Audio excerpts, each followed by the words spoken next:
I'm sitting in another Chrysler product. This is a 2015 Jeep Grand Cherokee with the 3.6 liter. And you guessed it, it has a ticking noise. Again, this is a very common issue on these 3.6 liters, whether it's a Dodge, Jeep, Chrysler. If it's the 3.6 Pentastar, that's what they call it, the Pentastar engine, they suffer from this ticking. What's interesting about this vehicle, can you see that? Only 75,000 miles. It's pretty ridiculous to be doing heavy engine work on something with such little miles.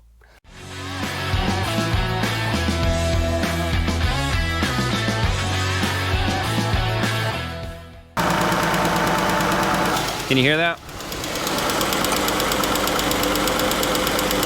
All right, so that's the noise. With the microphone, it picks it up really well, but in real life, yes, there's a tick, but it doesn't sound crazy. It's not like your engine's gonna explode or any kind of alarming noise. It's just a light tick. So I think that's what gets a lot of people. They hear this tick, they think, oh, it's no big deal. It's just a minor engine tick. But let's pull it apart and we'll show you what's really happening inside this catastrophic failure that, if left unrepaired, can ultimately result in engine failure. So the sooner we can get this repaired, the sooner we can identify the noise, get it diagnosed and repaired, the better off we are, because doing this repair is way better than having to replace the entire engine. All right, let's get cracking. So right off, before we get started, you're gonna need some special tools. You can get these from Amazon or a lot of different places you can get these tools from. There'll be a link down in the description for the ones that I have. Ratcheting wrenches with a flex head are gonna be your friend. They're gonna make a lot of things easier for you. And an electric ratchet, just for speed. This really helps, saves your wrists, gets the job done a little quicker. So first off, we're just gonna take off this intake ducting. Flathead on this side, flathead back here. Probably be easier with the stubby over here, but. And then this electrical connector. And this should disconnect from here. There's this connector here. And then there's a grommet underneath, so just pull up on this big box. And it'll separate. Let me show you. There's this right here, fits into a grommet hole. So getting the intake manifold off is gonna be a little bit of a chore. Whoever designed this didn't give you a whole lot of room to work with. So not the best design, a little frustrating, but we'll get it. So down here, that's too bright. There is that bolt, 13 millimeter. That's easy to get to with a ratcheting wrench. Then back there is another 13 millimeter. That's gonna be a little harder because you have that, I think this is for the AC, those metal lines are in the way. There's actually a metal bracket that's on that bolt that we have to pry off or get out of the way in order to get a ratcheting wrench on that one. So that's the frustrating one in the back. The front one is a little easier to get to. All these electrical connections and stuff like that, we just pull these retainers off just so we can get room and flex in there. And then there's the 10 millimeter bolts. There's two of them, one on that bracket and then one on the back bracket. We'll get those 10 millimeter bolts off. And this side is free. We have this right here we want to get off. And I believe that's it on this side, that's free. And then we come over to the passenger side next to the throttle body. We want to disconnect all of these electrical connectors connected to the throttle body.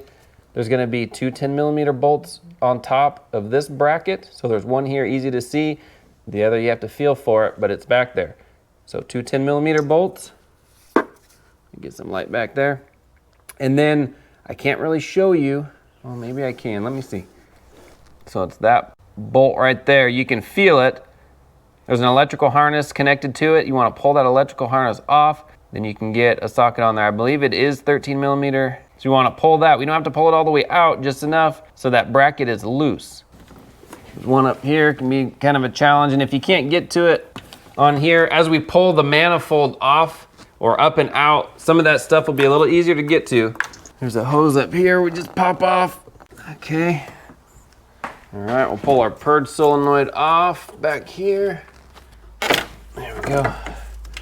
So that's out of the way. And you can see, just so you know, that this is already taped. So it was broken before, so I didn't just break it. They are getting a new one of those.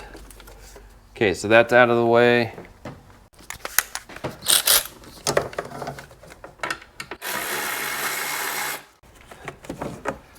Pop this off here, just so it's a little out of the way for us.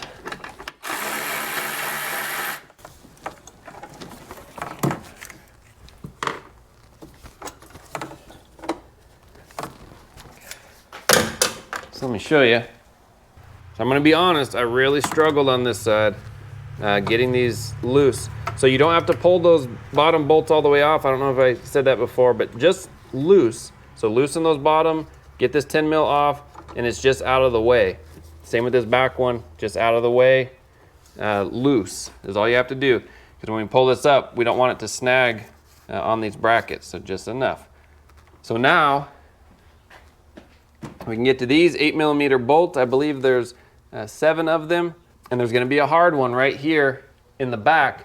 Kind of frustrating, but this doesn't come out of the way. You can't really move anything. You just have to get it with a 1/4 inch little socket and a little ratchet, just enough to get in there, a little bit at a time, and that'll come off.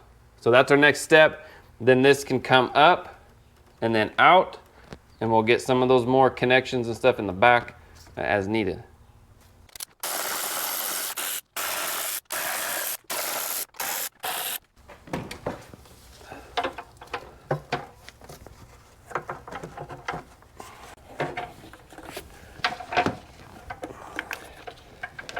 It's just getting stuck on this bracket back here. There we go. It's a little better. Okay, there's a hose back here. You can pop off. Big fat hose. And then this electrical connector I couldn't get to before. Pop that off. There we go.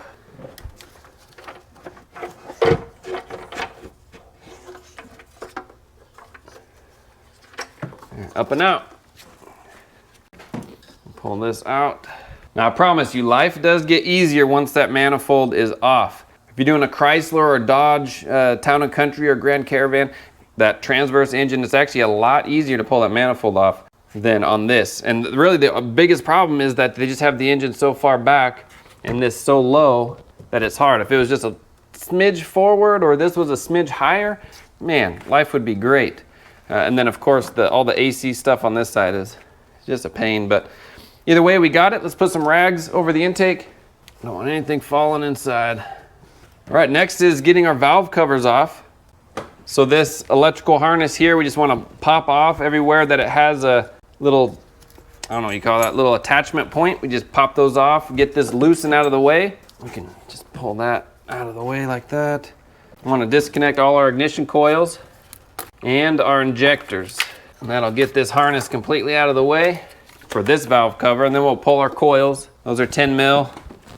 So it looks like I didn't record this part of it. These are our variable valve timing solenoids. They need to go back on in the same order. So right here you see they have marked RE, RI. You can mark yours the same with letters, RE, RI, or what I like to do is put a tick mark starting from the far left. So 1 tick on the far left, 2 ticks next one over, 3 ticks next one over, and then 4 ticks for the last one, starting from left to right, 1, 2, 3, 4.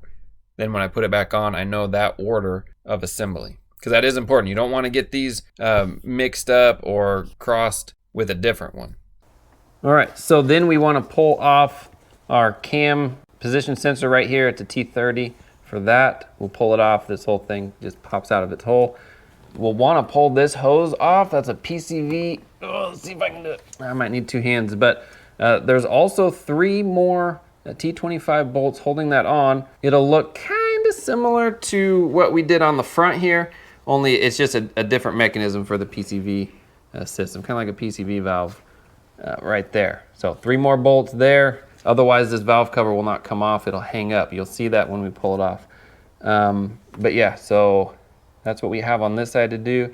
Again, still got to pull these off. And I believe this side will be done. This was kind of hard to get off, but just, you know, use some muscles and it'll come off. This, I don't think it's in the way. If it is, we'll get to it, but I really don't want to. And then over here, again, electrical, all that's out of the way. We'll want to pull this off completely from the back.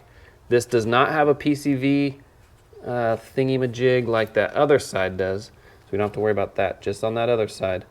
This one does not have it, but we do have the cam position sensor that we'll want to pull off, and just this tube right here that pulls off. And I think this side also is ready to pull off.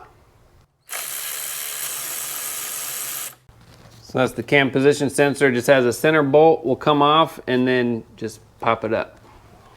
So this back hose is a little challenging to get to, or pull off, I mean. So I'm gonna use an angled pick just to get in between the rubber and the nipple, just to break it loose. Let's see if that helped. Come on, buddy. The next method is with just a little angled pry bar, just enough to get under it. Maybe that'll pop it up. Just being careful not to break the plastic nipple.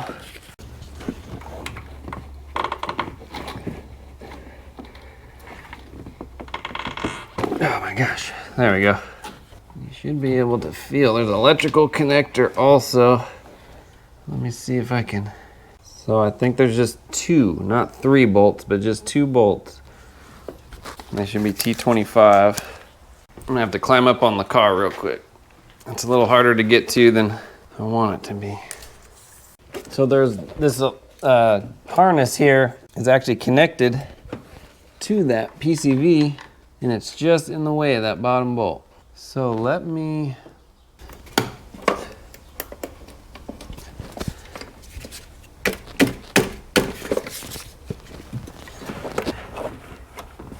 so I just took my pry bar, pushed it on that little retaining clip, and just pushed, and it popped out. So that gives us enough room. Where did I put my ratchet? I wish I could show you, but there's no room back here.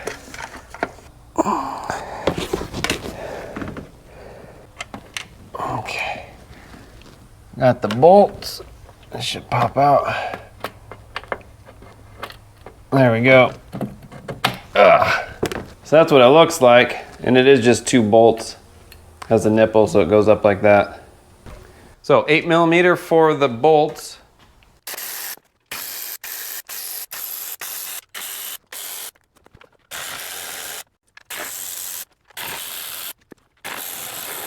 All right, so this should be ready now to pop up. What am I missing? What am I missing? I think I got all the bolts. There we go.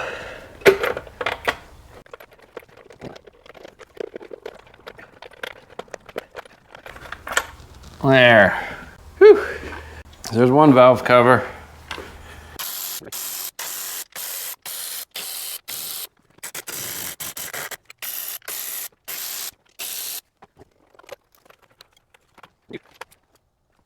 All right, we're making good progress. We got both the valve covers off.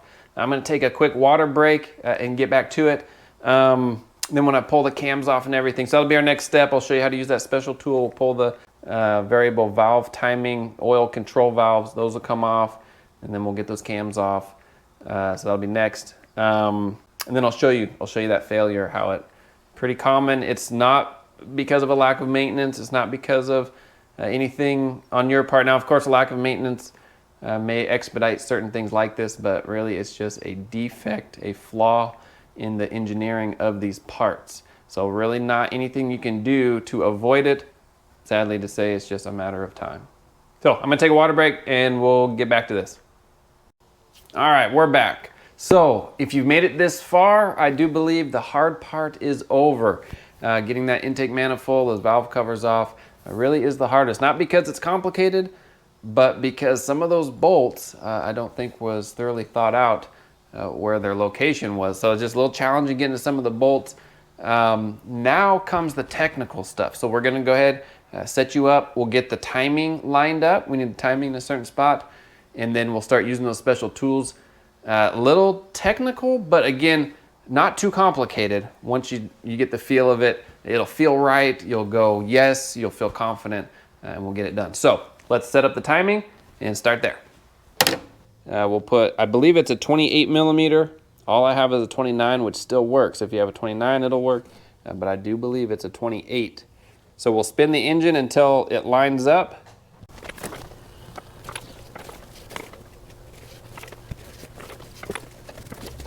So lining up our timing, this is the passenger side or the right side cylinder head. And on our variable valve timing phasers, there's a line. These two lines will line up and the arrows will face away from each other. On the driver's side, it does the opposite. You can see the arrows line up towards each other and then the lines are away from each other. We want to count how many chain link pins. So this is a pin, pin, pin. There should be 12 in between. So 1, 2, 3, 4, 5, 6, 7, 8, 9, 10, 11, 12. And then on the back side, let me see if I can show you. So triangle on one side, dot on the other side, and then 12 pin links again. Each little pin link, there should be 12 in between. So what I like to do is just rub all the oil off of that chain pin, that link that goes over or cradles that little notch in the front, and I'm gonna mark it with a marker just on those links so that I'm not accidentally one tooth off or anything like that. I'm gonna do the same thing to this other side, just mark it so I know which link cradles over the top of that. Done, done, good.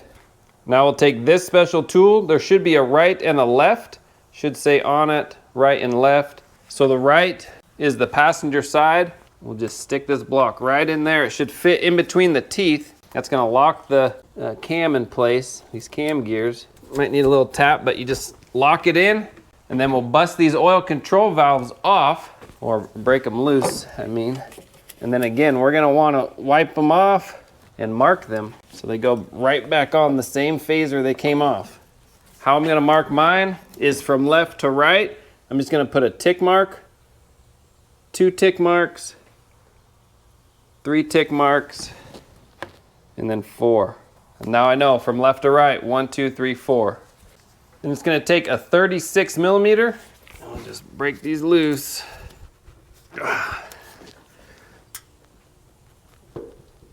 Oh, they're on there pretty tight. So eat your Wheaties. Oh.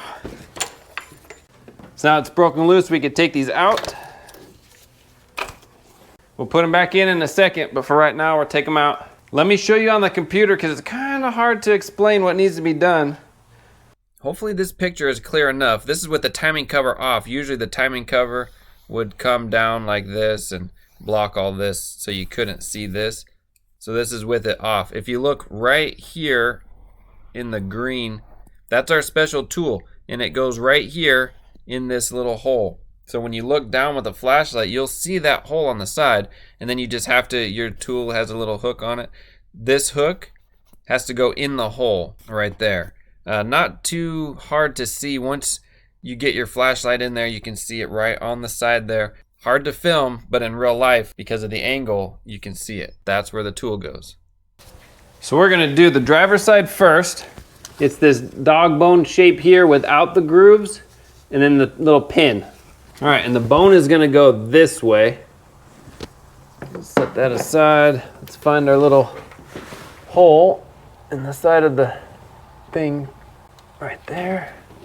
Okay, we'll put this in like this. Pull up, push down, and it just falls right in. Okay, take this out. And that's it. So let me show you. So all you're doing is pushing that guide back. That's the tensioner guide. You're just pushing it out of the way. I don't know how well you can see in there, but that's the tool. And then it's really hard to show, but if you get a flashlight in there, you'll be able to see where to put that wire tool. All right, so that's locked. Let's go over, lock the other side. So this tool is the one with the groove, and it should say 10369A. And then we'll put it in like this. And you'll see a bolt. Here, let me show you just so it's easier. You see that bolt right there? So it goes in curved like this behind the phaser and over that bolt. So that's what that groove is for, is to go over that bolt. Then we'll take a wrench. This is 1 1/8. You can use a pair of vice grips. It really doesn't matter. And we'll want to pull clockwise, so we'll turn it this way while we're inserting this.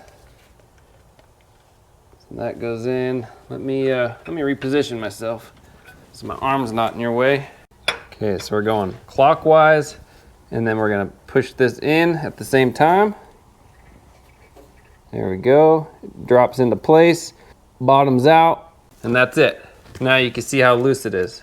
All right, so both phasers, both banks are locked in place. Now let's pull these off. What I like to do is put these back in. So left on the left, right on the right, after these are off. So let me pull the oil control valve, bolt out. All right, there's one.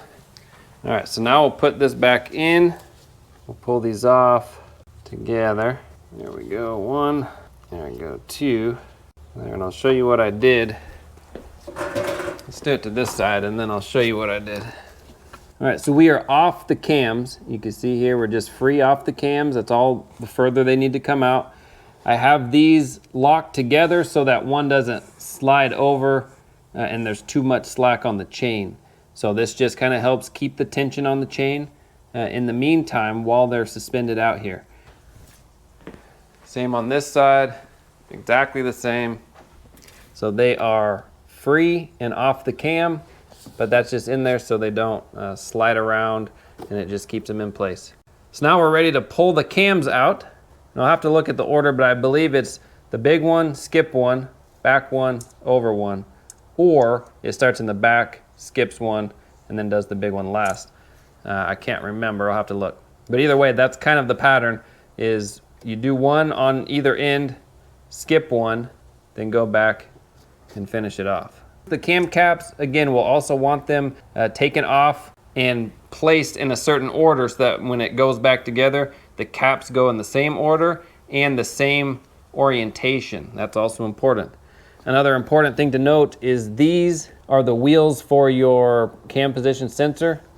We don't want to get anything magnetic near those wheels. We can mess up the sensor signal by doing that. So we don't want to, any of our magnets, we don't want them near those wheels. So we'll just make sure we take that precaution. Other than that, we're going to pull these off and change out the rockers. 30 millimeter.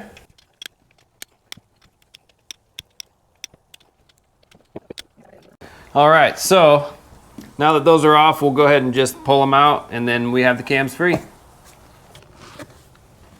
it's okay if the cam turns a little on you. It's not a big deal. All right, all the cams are out. Now let's inspect the damage. Actually, before we do that, just a note, on the cam caps, they're stamped. So this is E1 or exhaust 1. You'll have 2 E1s. This is an E1 as well. So the only thing you need to do is remember if it's left bank or right bank, because it tells you the direction facing forward, and then it tells you their position and whether it's exhaust or intake. So that's kind of nice. The cams are the same way. It should be stamped somewhere. LE for left exhaust. So just in case something happens and they get mixed up. So here we go. This is a roller follower. This is a really good one. It has bearings inside, and this little drum rolls. As the cam lobe comes around and sweeps on it, it pushes it down and rolls on it. So really nice design in reality, or the concept of it anyway. But what ends up happening is those bearing fails. So let's see if you can see how that drum moves up and down. And if you notice on the top, let's see if you can see it in the camera, but there's score marks on the outside. So on the frame of the drum, there's score marks. Because the drum should be nice and high, but it's not, it's recessed in. So now the cam hits on the frame and not on the roller. So what it ends up doing, see if we can get a good angle to show what happens. It's kind of hard because everything's shiny. But what ends up happening is that the cam lobe itself starts getting torn away, getting rubbed, getting messed up, chewed up on the outsides. So this is going to need one cam. All the other followers were good. We're going to, of course, replace all the followers because this is a common issue. So all the rockers, roller followers are getting replaced. So every single one of these is getting replaced. It's getting one camshaft. The other cams are good, so not worried about that. So let's slap it back together. All right, one last tip before installation. We want our rollers, our rocker arms to get a nice good oil bath. Move the little drums, the little rollers around just to get those bearings good and lubed. And then also the new cam, if you have a new cam, wipe it off. Even though it's new, you just want to make sure that any tiny little metal or anything left over from the machining is completely off. And then before installation, I'm using assembly lube just because I had it lying around. We're going to lube up the lobes and each little place where the bearing caps go. We're just going to lube them up really good before putting it in because we don't want this to start up dry metal on metal. If you don't have assembly lube, no big deal. Just use some oil. Just get it oiled up before putting the cap on and then lube up each of the cam lobes. That way, you know, everything is nice and slick before that initial start. And putting the rockers back in is really easy. There's no real technique to it. Just make sure that you have the right end on the right side. So that little ball cap looking thing, that goes on the lifter, and then the little square end goes on the valve stem. Other than that, not much to it. Just laying them in, making sure they go right in place before we put our cam on. Want to make sure that they line up and they're not off a hair or anything. So you don't want these kicking out from underneath the cam. Of course, we'll turn the cam, or we'll turn the whole engine a couple of turns before slapping the valve cover back on. See, so I just dropped that. So I have to get that with a magnet. So the first one is the new cam, so just putting that assembly lube on. Just takes a little drop on each place. There we go. This is crazy stuff. But we'll rub it around, make sure it's all over the place. And again, this isn't 100% necessary to use assembly lube. Just oil works too. This is what I had, so happy to use it. All right, put that one in. Now there's a little drill hole, let me show you. In one of these right there, that drill hole, if you can see it. So that points up, just so you know, so it's not 180 out or anything. That points up, and plus there's a dot on the front here. We'll line that up with the phaser, but that dot also points up. All right, lay that in. Now it might not point up at the moment because of the way the cam lobes and stuff want to sit. That's no big deal. We'll just make sure it's pointing up when we put our phaser on. I'll do the same thing to this one. All right. Now the caps. We'll get these hand threaded in for a start. All right, and then we'll suck it down a little at a time. Don't tighten one up fully, just snug them all down. All right, now we'll torque these to 89 inch-pounds. We'll start with the second cap back, then go to the far one, back in one, and then last the big cap.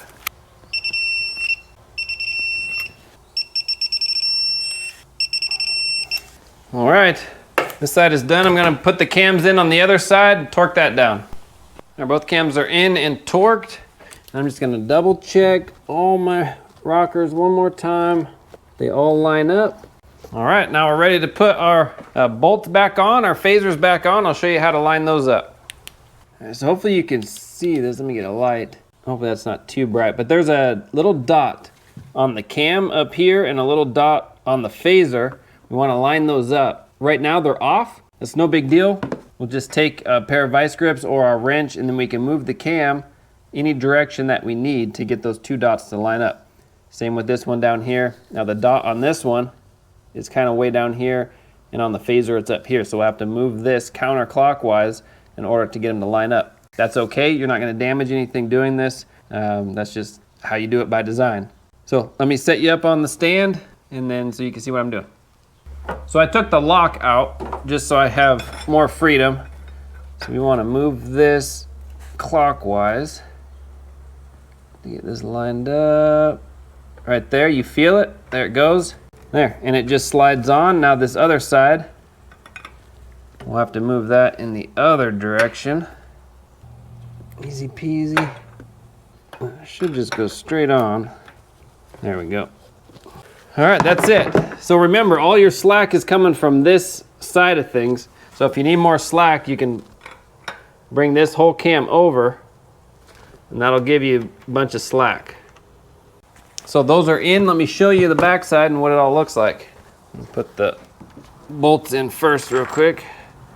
So now you can see those two dots line up, and then down here those two dots line up. And really that phaser won't go on unless it's lined up. So now we can tighten these down.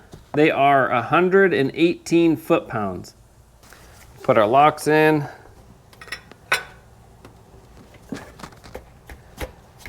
There we go. Put our lock in. There we go. It's okay to have to manipulate the cams just a little. So that is that.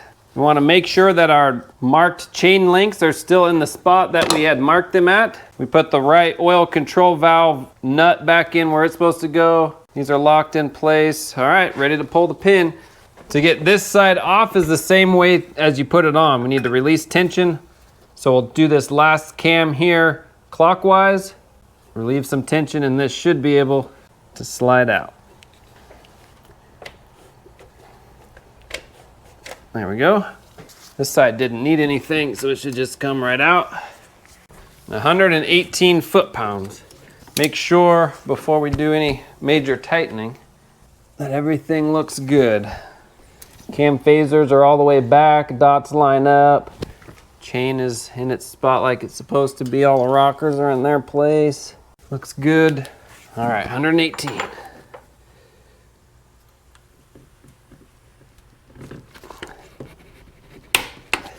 Okay, that can come out. Okay, that can come out. That's it. Technical stuff is done. I'm gonna take another little water break, and we will be getting these valve covers prepped and ready to put on. We'll get this surface prepped and ready to put on when we come back. All right, we're back. If you have been following along and doing this repair yourself at home, you're awesome. So the technical stuff is complete. So we're on the home stretch, putting everything back together. We're gonna get the valve cover gaskets. We got new gaskets. So we're gonna get the valve covers prepped, new gaskets installed, and then also the cylinder head prepped. Now we don't need a scraper of any kind. Well, we might, a little plastic scraper for where the timing cover and the head meet. There's a little crease right there. There's RTV from the factory there. We wanna scrape that off. We're gonna be applying new RTV, new silicone sealant in those cracks. Other than that, the rest of the surface can just get wiped. It doesn't need to be scraped, just good and wiped. And then when you wipe, you wanna wipe, so you got the engine stuff here, you wanna wipe from the inside out. So that's how you wanna wipe it. So, all right, let's get that going. So just a clean rag, we'll get all this surface wiped down. So I wanna make sure that none of this grit goes in the engine. That's why we're wiping from the inside out. Just to the best of our ability. If there's a lot of dirt or a lot of grit, what we could do is take a vacuum cleaner and suck the heavy stuff off before we wipe. This engine actually doesn't look too bad at all. All right, plastic scraper, link in the description if you want to purchase one. We just want to peel off as much of this silicone as possible. Just getting that old silicone off, the old RTV. Doesn't have to be 100%, but just as much as you can. So our old RTV has a nice good metal surface to attach to. So there should be 4 spots, 2 on each head, just where that timing cover and the head meet together. You don't want to use a metal scraper because you don't want to gouge our surface here. We'll take a fresh rag with some brake clean or carburetor cleaner. We'll want to clean really good where that RTV was, getting any oil out of that spot. Just do that in all 4 places. So our next step, we want to turn the crank 2 revolutions. So the crank will turn twice, the cam will turn just 1 time, and we want these arrows to line back up, those to line back up, and we're just gonna double check everything. If you notice while you're spinning that something binds up or something skips or isn't right, we wanna stop and reassess. And what we're doing is just making sure that our timing is the way it should be. All right, we're coming around, so that looks good. We're just gonna double check. So we are perfect on our marks up here. We got 1, 2, 3, 4, 5, 6, 7, 8, 9, 10, 11, 12. That's right. All our rockers are still looking good, looking sharp in their place. Good. Come to this side. We got our lines lined up still. 1, 2, 3, 4, 5, 6, 7, 8, 9, 10, 11, 12. Great. Check our rockers. All right. I say we're great. All right, that's it. We'll go ahead and put our silicone on here. For the RTV, I'm using Right Stuff 90-minute gasket maker from Permatex. Use whatever brand you like. I like this stuff because it cures really quick. I'm just putting a little dab right on that seam. Doesn't take a whole lot, just enough to cover the seam. As you put the gasket on and tighten down the valve cover, it'll squish. All right, I believe that's good. Now on the spark plug tube seals, let's see if you can see it. You just want to put a little silicone paste as a lubricant on each one so it slides over that spark plug tube. I'm just using silicone paste as a lubricant. So not silicone RTV, but just a lubricant paste. They're different things, but they're both silicone based. All right, we can put it on. You just want to make sure as you put it on, your gasket doesn't snag on anything and rip or tear. Looking good, looking good. I'm just gonna feel with my hands underneath the valve cover, make sure the gasket's still in place. All right, feels good. We'll hand tighten these just to get them started. All right, we'll snug these up. Put the other side on before the RTV gets dry on us. Same thing, just a little silicone paste. Just helps it slide over better.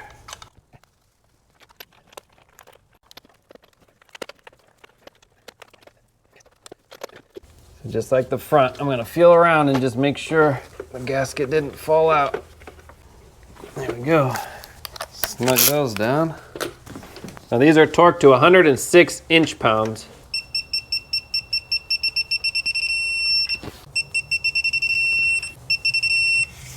So my gasket kit actually came with new seals. Last time they did it, and they only came with 2 out of the 4.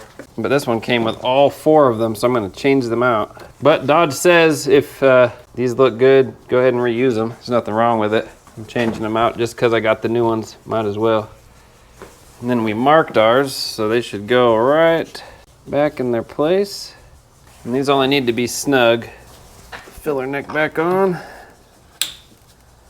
And just so you know, this too should have a gasket set inside here. So it's not set on the valve cover, it's set on the little PCV valve.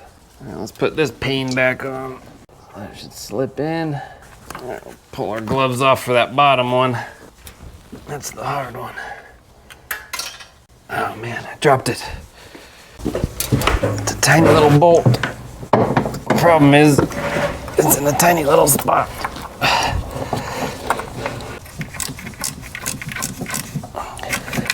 Yay, got it. Now we can put our cam sensors back in, and then you just have to wiggle the bolt until you feel it on its spot. All right, I think that's pretty much perfect. Put that on, put this on. We'll put this hose back on over here. Ignition coils can go back on. Now if you're almost due for spark plugs, that would be an excellent time while the intake manifold's off, because you'll have to take the intake manifold off in the future to change them out, so you might as well do it now. A little silicone paste on the tip of the coil boot. That can go in, and it acts as a lubricant so the boot can come off the plug easier in the future. That's what dielectric grease is for. It's also a water protectant as well. It does not conduct electricity, so it doesn't help conduct, but it helps protect. Just snug, doesn't have to be crazy tight. All right, we can plug our injectors in, and then our coils can get plugged in. Perfect. Put our harness over here on where it goes. This goes on here. We can plug in our valve timing solenoids. Okay. Do that over here too. So I believe we're ready for our manifold. If I'm not mistaken, let's just take a look around. Put this on while we're here. Put this back. All right, we're ready for the manifold. We want to wipe the bottom of our manifold off. Make sure that surface is nice and clean. We want to put just a little silicone paste on our rubber. Somebody told me it helps with the rubber and keeps it conditioned, lasting longer. Whether that's the case or not, I'm not sure, but I know it doesn't hurt. All right, now here's a trick on these manifolds. When you flip it over, the bolts want to come through and that'll prevent you from getting it on right. So tip it over, come underneath, and back it out a couple turns, and it'll get stuck. And now they won't fall out. Okay, so let's put this in. Watch the wiring harness. And these hoses, some of them we'll put on right now. At least this back one. I think there's just one hose we need to put on. It's easier now than later. All right, perfect. Then the other hose is easy to get to later. Make sure your thing's in the right place. That's set in pretty easy. Get a couple of these things started. Now these are 106 inch-pounds, just like the valve cover gaskets.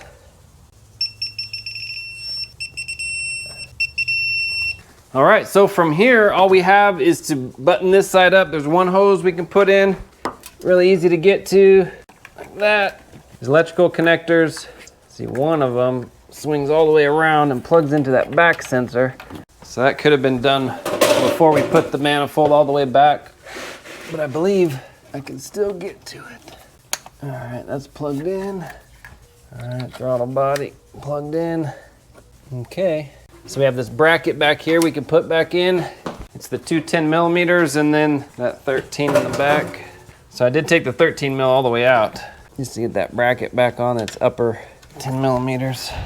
It's like if they just gave us 2 more inches, that's all I needed to do. 2 more inches. Like this whole engine, look how much room there is in the front. They could have given us 2 inches. There we go. Okay, put the 13 back. And we'll put that harness back on the end of that stud. There we go. Okay, cool. This side's buttoned up. We'll go over to the other side. So on this side, we just have those 2 brackets. Plug those in, or bolt those in, I mean. 10 mils go on pretty easy. It's those 13 down below. I don't know if I told you that in order to get the AC line away from that stud enough, I just used a pry bar to pry that off. I don't see any, oh my gosh. I don't see any other way to do it. Okay. And then we'll plug in all our electrical stuff. So that's pretty much it. I'm gonna button this up. I'm changing out the purge solenoid and this tube right here that broke. We're gonna go ahead and replace that. So I have the parts here already. I'm gonna do that off camera. It's just a couple of connections and that comes off. Then we put the tube on and then we'll go through the firing process. When we start it up, we don't wanna just crank it over and have it start. We want it to rev a few times first, or turn over a few times first to get that oil circulated before we hit those higher RPMs, and I'll show you how to do that. So let me get all this buttoned up, replace that purge solenoid, so I'll see you in the car. All right, so we're inside. So now what we want to do, this is my foot on the gas pedal. I want to press it all the way to the floor, and then of course, foot on the brake so we can start it. And it won't start, or it shouldn't start. It'll just crank over. You can hear it just cranking. And then it stopped. All right, we'll do that one more time. So my foot is all the way down on the gas pedal and then on the brake so it'll crank over. All right, there we go. So now we'll start it up for real. So we'll take our foot off the gas and then just the brake pedal and it should fire right up. There we go. Now let's head out and listen to the engine.